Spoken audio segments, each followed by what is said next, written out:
after working my 12-hour shifts as a nurse that I immediately, clocked out, made a right turn. As soon as I made a right turn outside of the hospital, there was a checkpoint. And I'm a citizen, fine. I'm a girly that forgets my license sometimes. Thankfully, it took me a hot minute to find it, but I found it.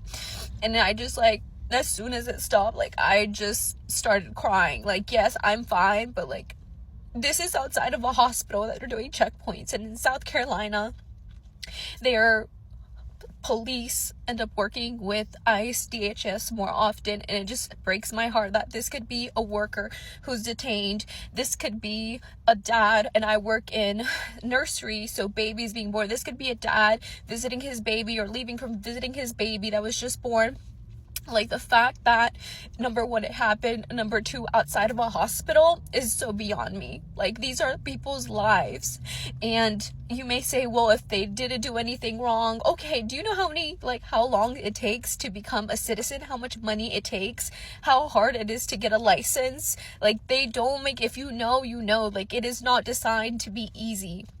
And so I was just thinking about, my personal family, and right now you can only chauffeur people as much, and then they'll venture out and risk it because they need to provide for their families, they need to bring in income. And so I don't think people understand how bad it is, the fact that I literally turned outside of a hospital, got checked, literally had my badge on. This was in South Carolina, Murrells Inlet. I'm a travel nurse. I'm from Durham, North Carolina. You don't see it as much, but here in South Carolina, police definitely work with DHS and ICE. So, this reinforces why I do what I do. I'm a nurse. I went back for my PhD because I know that there's so many things that happen in our hospital that are beyond what I can do, that I have to literally influence, whether that's through policy or whatever, and understand where we live really affects our health, our finances, everything in between.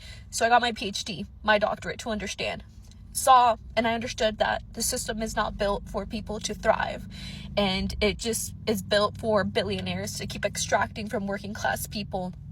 Long story short, I ran for office, for city council, because I saw we need to make sure local government is the front line of defense when it comes to things like this. So I know I'm a first gen, and just thinking about all these things I've done, and I'm taking care of people's families, welcoming into this world while I'm at here in this moment, and so many other moments thinking about I might not have a family to come home to while I'm taking care of people that are just being born, and even the people that just have a baby being born might not make it to the hospital because they're being stopped by a checkpoint. So, and I don't know what kind of system there is in South Carolina. I know in North Carolina we have Siembra alerts.